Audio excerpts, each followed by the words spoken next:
Taxi vlog 288.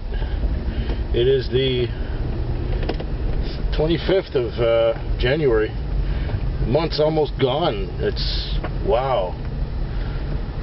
This is the last Saturday of January.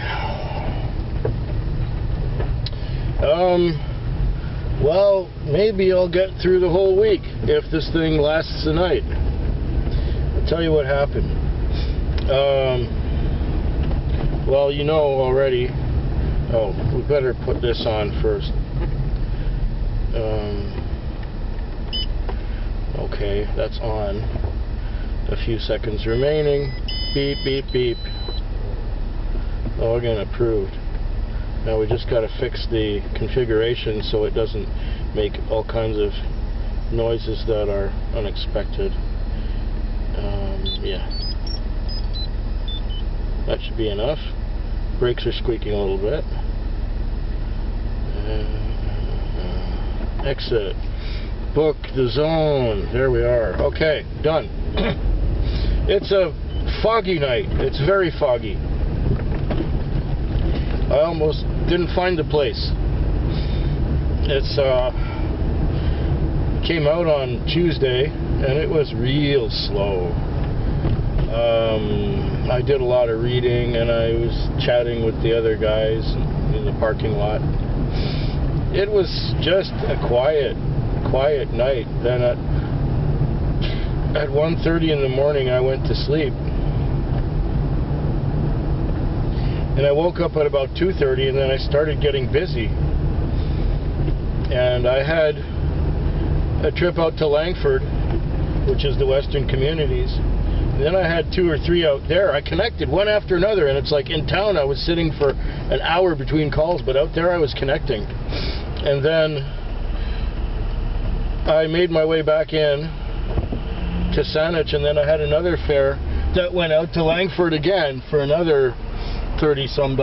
So that was really good. I was on fire. And then I had a time call. It was a 5 o'clock time call, and that one went to the airport, and I got back into town just in time to park it, to fuel it and park it. Beautiful. So my Tuesday, whoa, crosswalk, and in the fog too. Why don't they wait till the cars are gone? Pedestrians here are totally backwards from the rest of the world, especially in the fog. I can't see very much in this. I'll show you what the fog looks like after the vlog, and maybe I'll tack it on the end, because I'm lazy that way. I don't want to grab the camera off the rear view mirror and point it outside right now. But it looks eerie, you know. It's very dense fog. Just farted, so I'll open the windows. Yeah, so that Tuesday was great. Now, Wednesday I came out thinking, well, that can't happen again. But Wednesday night, it was, once again, real slow to begin with. Not much was happening. 1 trip an hour kind of thing. And then, I guess it was, once again, just after 2, I got a call. And we were sitting there with the other boys in the parking lot.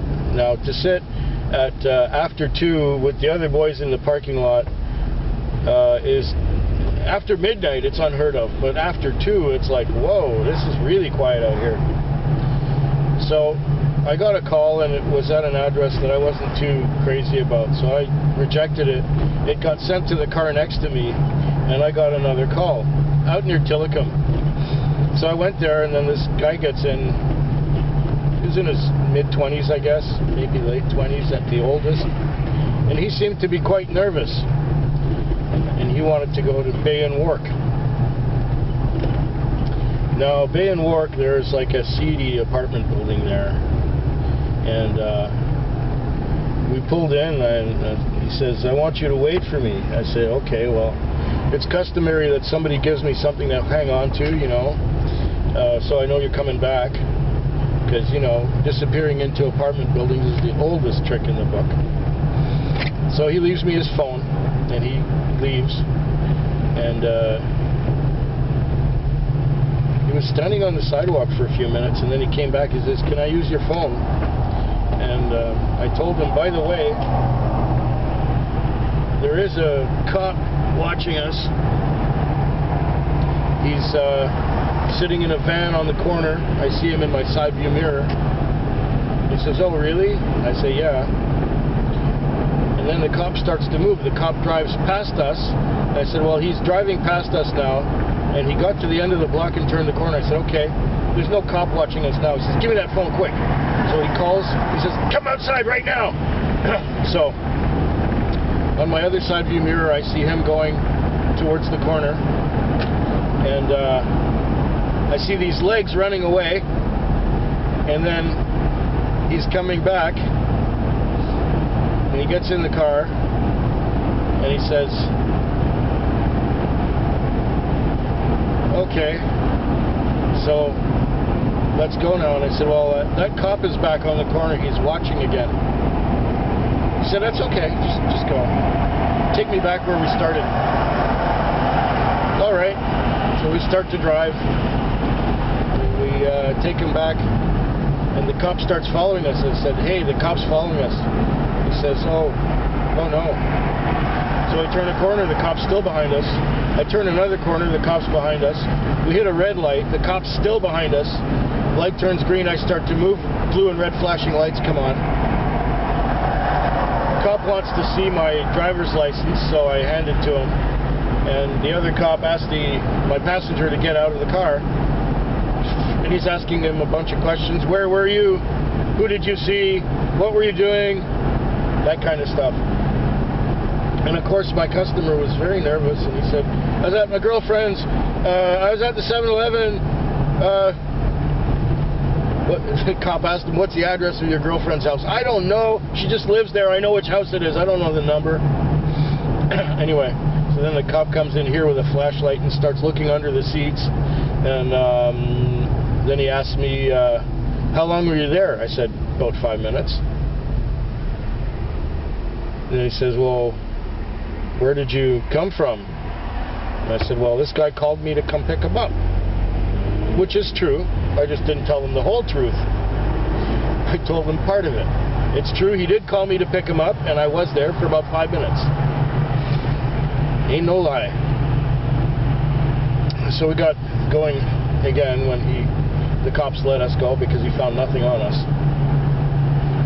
And my customer said, "I give you $50 right now. Just take me back where we started." So he gives me $50, and we go back to where we started. And on the way, he asked me if he can smoke in here, and I said, "Well, normally I do not allow anyone to smoke in my taxi. However, seeing as you've just been through an ordeal and a half, go ahead, I'll keep the windows open." So he smoked in the taxi, and I got him to where he was going. Then at 4:20, I had a time call to take this couple out to the airport. It's the same couple I took out in early December. They went to the... Fucking brakes are making noise. I told them the brakes are shot. I took them out to the airport so they could go to a beer festival in... Wow. Portland. And it turns out at this time they were going to Palm Springs, which is a lot better than Portland.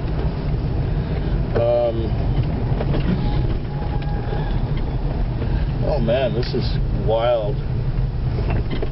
I don't know if you can see out the window at all, but this is wild. I'll give you a look at it later. So we're still on third position. That's good. Okay, I don't know if you can see the fog out there or can't see the fog, whatever the case. There comes a car with one headlight. So yeah, I had that call, went to the airport. I took these people, they were on their way to Palm Springs, and on my way back into town I got another call. It was for Nellie's block. Now Nellie's is on the Navy base, and it said Claire luggage. So I get there, and there were these two women from the Navy, and they had so much luggage that they filled up everything behind the back seat, including, you know, the pit where the wheelchair rolls into, and behind the seat, and right up to the ceiling. We just filled this thing, and so that got me my last trip, and that went out to the airport, and I got back in town just in time. I think I rolled up to Nindy's place at exactly 6 after fueling on the highway coming back in. So that was 2 successful nights in a row. Now, Thursday came along, and it was once again, you guessed it, slow. It was pretty quiet. I think it took me until 1 o'clock to break even.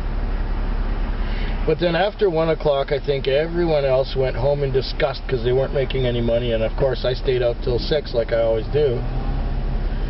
And I ended up with just over 200, and that's pretty good considering it was slow before 1 or 2, and considering that there was nothing going on anywhere. It's just that I was persistent and stayed out here my whole 12 hours, and it all worked out. So that was, you know, maybe not a complete triumph, but it was a reasonably okay night. To do 200 and up in January in this town on a weekday is good. I will not complain about a $200 a night or a little more in January. Now, last night I came out, and for a Friday it was excruciatingly slow. And the whole night was just dragging on. It was one of those where I couldn't really relax in a parking lot and just read a book, because there was always someone coming up to me wanting to talk about something. All these other cabbies were bored too. They were twiddling their thumbs and picking their noses, you know, and there was nothing. There were cars piled up everywhere, and it wasn't that busy. At one point I got sent to pick up these 2 girls, and they wanted to go downtown, and they wanted to play the radio, and I said, well, listen, I'm busy driving and I can't stop and figure this thing out now. This vehicle has the most ergonomically messed up radio. It's an aftermarket unit, and I do not know how to turn it on, or should I say, I know how to turn it on, but I don't know how to get any sound out of it. And if there's a passenger sitting in the front who really wants to hear it, even though I tell them that there are no good radio stations in this town, you know, I had one customer who actually got it going when we were a block away from his house. But the whole trip he was fucking with the radio trying to get it to play something. And so I don't want to hear it anyway. I'm out here for 11 or 12 hours at a time. The radio would annoy me in no time. And you know, I have my... Oh, I got a call. I have an iPod in my car, and I have it set, and you know, the few minutes I'm in my car at a time to work and back, or to get groceries and back, or to do a beer run and back, is enough music in a car for me. I don't need it in a taxi too. In the taxi I like silence, because when you put the radio on, people talk louder. I must have said this a zillion times already, why I don't like the radio. And the other thing is, we used to have these microphones, and we used to have voice radio, and with voice radio you can't hear the voice radio when the radio is on in the car. So that's what started that habit, to not have a radio in the taxi. And since I worked with that system for about a good 15 or 16 years, I have the habit of not putting a radio on in a taxi. Man, that fog is foggy. So, yeah, that Thursday night, no, Friday night, yeah, we're talking about Friday night now. It was excruciating. It was slow. Anyway, I took these girls downtown, and I didn't get a tip from them. They were bitchy. They were young. Bitchy young girls, you know how they are. I don't know. There are a few women under the age of 30 that I wish to give the time of day. There are a few, yes, but most of them that get in my taxi are like bubble-headed. Just my observation. There's some who are not, but if they've been drinking and if they're going downtown, they're bubble-headed. So the night was just dragging on. I had like $250 on or something like that towards the end. And I got a time call at 4. Actually, it was earlier than that. For 3:45, and I took these men out to the airport. It was another one of these big luggage calls where they had lots of luggage and they were going out to the airport. And these two gentlemen were going to India. They had great big bags, and they almost filled up the area behind the seat as well. So it was like $53 on the clock, and I received 63. They were quite generous. I must have said something right or been pleasant or something, because a lot of these guys get unpleasant drivers very often. So that ends the Friday, which was pretty crappy. If not for that airporter, it would have been a real stinker. And I got back in. I parked the car about 20 minutes early, and I went home and proceeded to have my dinner, and then saw a video by Bernie Dagoglio where he was drinking beer and philosophizing. I forget what his philosophy was, but I remember the beers, and he asked me if I'd make a beer vlog, so I did, in my tired after work mode, where I probably didn't make a lot of sense at all. So I'm here where I'm supposed to pick somebody up, and I will get to you at the end of the shift.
See if there's anyone else down here. Oh, there's a car.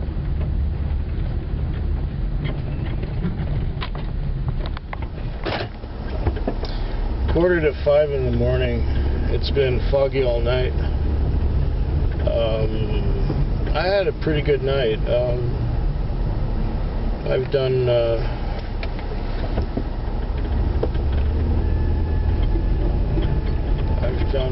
almost 400, which is all right for a Saturday night. I had some long fares earlier on, and I was busy until 3:30,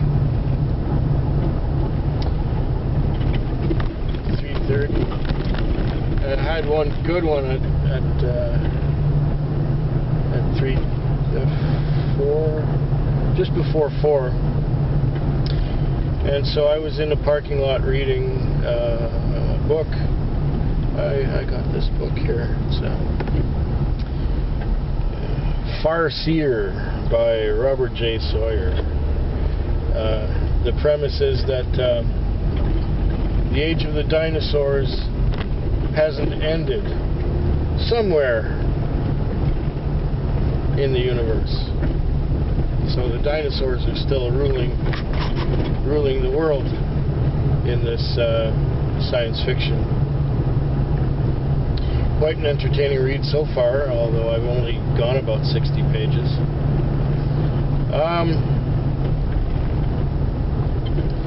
Yeah, the night's been okay. I've done all right. But the last one, you know, I had a feeling when I pulled up to this house that something just wasn't quite. You know, some people are just argumentative for no reason.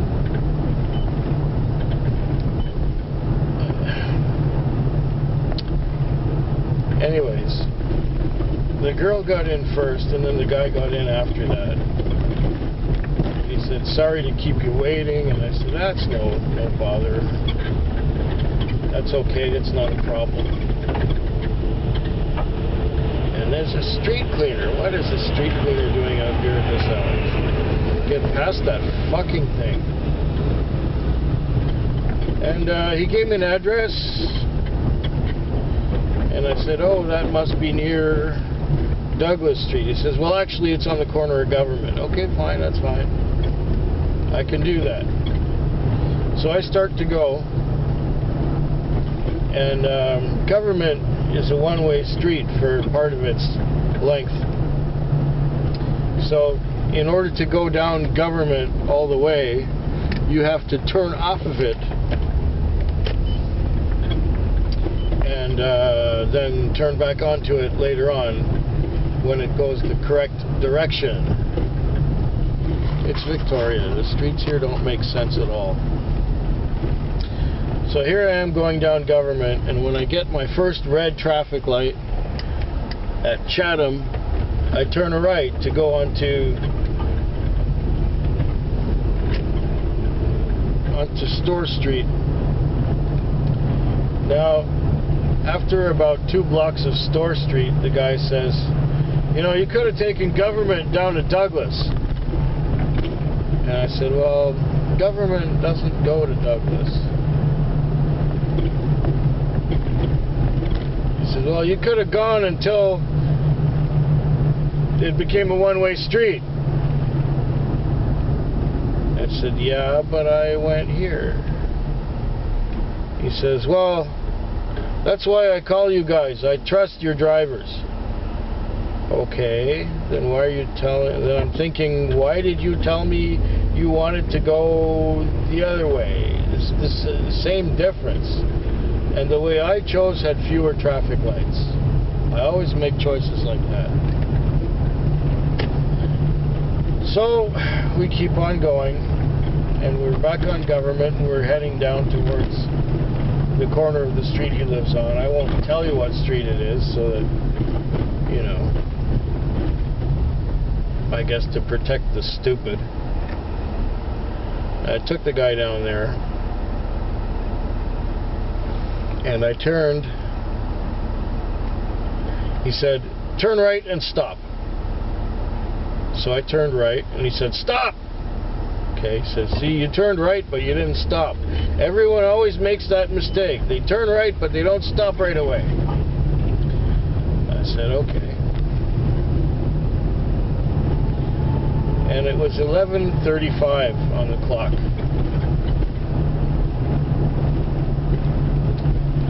He gave me a 20. I gave him a 5, and I said, "Yeah, and I'll just get the rest for you." So I'm looking in my pocket. I have a whole bunch of toonies. And I apologized to him, say I don't have any loonies. So I gave him more change than I had to, because I couldn't give him exact change.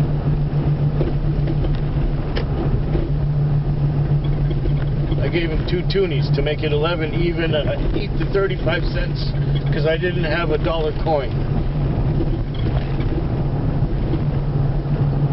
And then the guy says,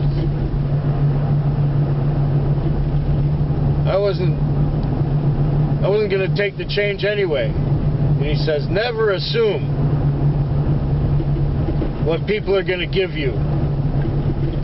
He says, I'm a bartender. Never assume what people are going to give you. It's like, whatever, pal. You know you're an asshole. I didn't say that, but he knew he was being an asshole. Now, I don't understand what compels some people to be an asshole. And there's a lot of people like that in this town. I don't know what it is that makes them behave this way, rather than just being polite and kind and easygoing. But no, they have to force their will upon you and, you know, teach you a lesson. Never assume what someone's going to give you. Like, fuck off. And to make things worse, this guy's about 15 years my junior. I don't need to hear this. Fucking annoying people. Just because he's got a job as a bartender, he thinks he's something hot shit. Anyway, I'm back to the foggy little parking lot where I was gonna take a nap before I got that call. I guess I won't be getting a nap. It's about an hour till the end of my shift. Maybe I won't get another call. I'm third in the zone here. I have to add up my paperwork. I have to add up how much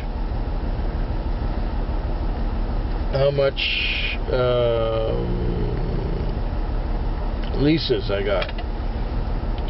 Paperwork. I might as well do it now. Hope yours is better than mine. Thanks and have a good morning, I guess.